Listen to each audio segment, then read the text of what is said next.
Nah, yang pertama, kosmetik itu berasal dari bahasa Yunani, yaitu kosmeon yang berarti berhias.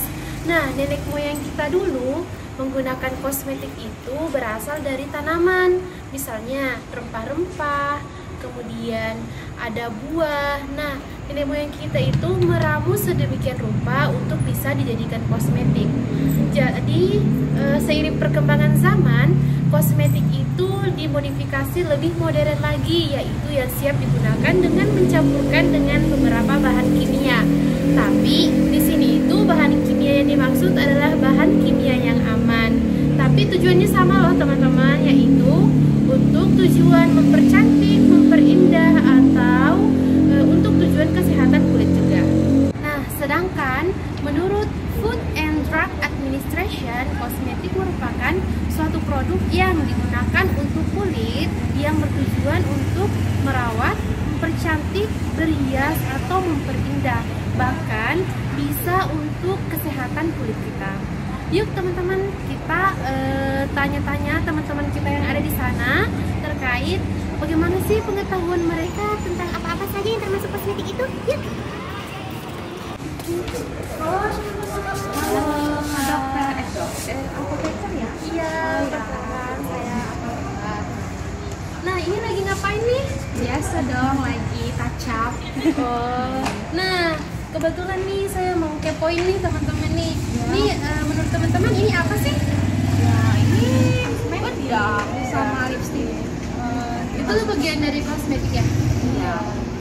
Kalau teman-teman taunya kosmetik itu apa aja sih? Ya, kosmetik itu ya untuk buat cantikin aja gitu. Kayak pengen cerah ya udah pakai kosmetik. Oh, kita ngobrol lebih jauh yuk tentang kosmetik. Boleh. Yuk. Nah, jadi gini teman-teman, aku mau share nih ke teman-teman kalian, teman-teman sekalian, apa saja sih yang termasuk kosmetik itu. Jadi, kosmetik itu ada yang namanya skincare kosmetik. Nah, skincare kosmetik itu yang tujuannya untuk merawat kulit kita yang kita gunakan. Misalnya ada night cream, ada day cream, ada serum, kemudian ada masker juga, terus ada face wash. Itu masuk dari bagian skincare kosmetik. Nah, selanjutnya ada body kosmetik. Body kosmetik itu yang kita temukan tiap hari loh, yang kita gunakan. Oh iya. Iya. Nah, misalnya nih di kamar mandi pasti ada shampoo, ada sabun mandi, terus ada deodoran, ada lotion. Nah, itu bagian dari body kosmetik. Kalau yang aku sebut tadi itu adalah namanya kosmetik pembersih. Terus ada lagi nih namanya protection kosmetik. Itu contohnya sunscreen biar melindungi kulit kita dari sinar matahari. Nah, terus yang Ini apa? Yang kamu pegang ini tuh namanya makeup kosmetik. Oh, Nah, makeup kosmetik. iya, kalau untuk di makeup kosmetik itu ada namanya permainan warna. Jadi tujuannya itu untuk mempercantik, memperindah, menutupi kekurangan lah supaya kita bisa terlihat sempurna. Jadi berbagai macam zat aktif yang ada di dalam kosmetik. Yang pertama AHA, BHA, niacinamide, vitamin C, vitamin A, hyaluronic acid, ceramide, dan alpha arbutin. Teman-teman, selain zat aktif yang digunakan dalam kosmetik, ada juga loh zat tambahan yang digunakan di dalam kosmetik. Contohnya adalah asam salisilat yang digunakan sebagai UV absorber, sodium lauryl sulfat yang digunakan sebagai surfaktan, kemudian ada lanolin, olive oil triglycerida yang digunakan sebagai bahan basis lemak, kemudian ada gliserin, PEG yang digunakan sebagai humektan, dan yang terakhir adalah vitamin C dan vitamin E yang dikenal sebagai antioksidan.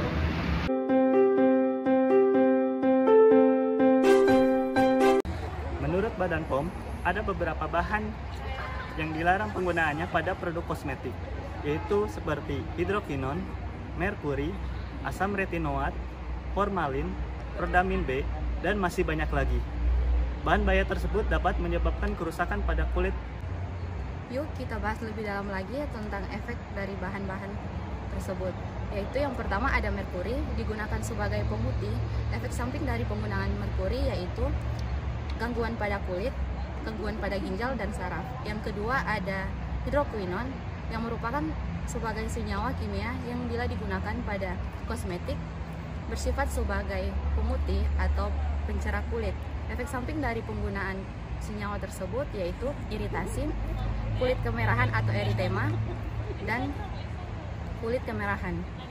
Lalu ada rodamin B yang digunakan sebagai pewarna. Efek samping dari penggunaan rodamin B ini yaitu iritasi pada kulit. Nah, selanjutnya adalah formaldehid atau formalin. Nah, bahan tersebut digunakan sebagai pengawet pada kosmetik. Adapun efek sampingnya itu dapat mengganggu pernapasan, iritasi kulit, dan dapat menyebabkan kanker. Nah, bahan tersebut biasanya digunakan pada krim untuk meluruskan rambut, sabun mandi, shampoo, dan lotion. Nah, adapun yang selanjutnya adalah timbal. Nah, timbal tersebut merupakan logam beracun. Nah, bahan tersebut sangat berbahaya bagi kesehatan. Umumnya digunakan pada lipstick.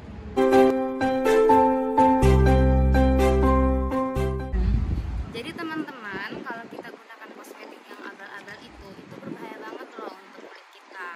Adapun efek samping dari kosmetik abal-abal, yang pertama adanya rasa iritasi pada kulit seperti kemerahan, gatal-gatal, timbulnya rasa terbakar, dan yang lebih fatalnya itu timbulnya kanker pada kulit. Nah teman-teman, ternyata di Indonesia ini produk-produk yang viral sudah pernah ditarik oleh Badan POM. Apa aja itu? Yang pertama ada produk temulawak, krim temulawak. Yang kedua ada produk 99, diamond cream, dan krim dokter.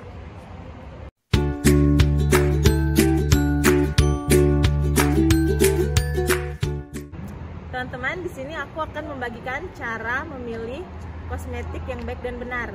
Yang pertama itu cek kemasan produk. Apa aja sih yang harus diperhatikan dalam kemasan tersebut? Yang pertama, apakah ada cacat dari kemasan? Yang kedua, cek nomor registrasi Badan POM. Yang ketiga, cek label halalnya. Ya, selanjutnya dapat dibeli di toko obat terpercaya, misalnya apotik, swalayan, dan drugs store. Kemudian selanjutnya perhatikan reaksi setelah memakai kosmetik seperti ruam kulit, kemudian iritasi kulit. Mengetahui kosmetik yang aman digunakan, bisa menggunakan aplikasi Bepom. Cara mendownload aplikasi Bepom bisa dengan mengunjungi websitenya ataupun bisa dengan mendownload di Play Store. Cara menggunakan aplikasi Cek Bepom yaitu buka aplikasi Cek Bepom yang telah terinstall pada smartphone kalian dengan cara mengklik icon Cek Bepom. Lalu pilihlah kategori kata kunci yang akan kalian masukkan dan masukkan kata kunci yang kalian maksud pada kolom yang telah tersedia dan klik cari. Jika kata kunci yang kalian masukkan sesuai dengan data produk yang terdaftar pada Badan POM, maka aplikasi akan mengeluarkan output yang sesuai. Namun jika tidak, aplikasi akan memberikan peringatan data berupa data tidak ditemukan. Tipsnya adalah kata kunci yang dimasukkan bisa sebagian huruf atau angkanya saja loh, tanpa harus dimasukkan secara lengkap.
terkait kosmetik setelah mendapatkan materi. Baik, mau tanya namanya siapa? Nama saya Riki dari kelas 11 IPA 4. Oh iya, jadi ada Riki dari kelas 11 IPA 4. Nah, tadi kan udah dapat ini nih, udah dapat materi kan terkait kosmetik. Nah, terus yang ada Riki dapatkan setelah mendapatkan materi itu atau pengetahuan tambahan yang ada Riki dapatkan itu apa saja? Tolong dijelaskan. Jadi saya bisa mengetahui bahan-bahan apa saja yang terkandung dalam kosmetik dan apa saja yang bahaya gitu. Terima kasih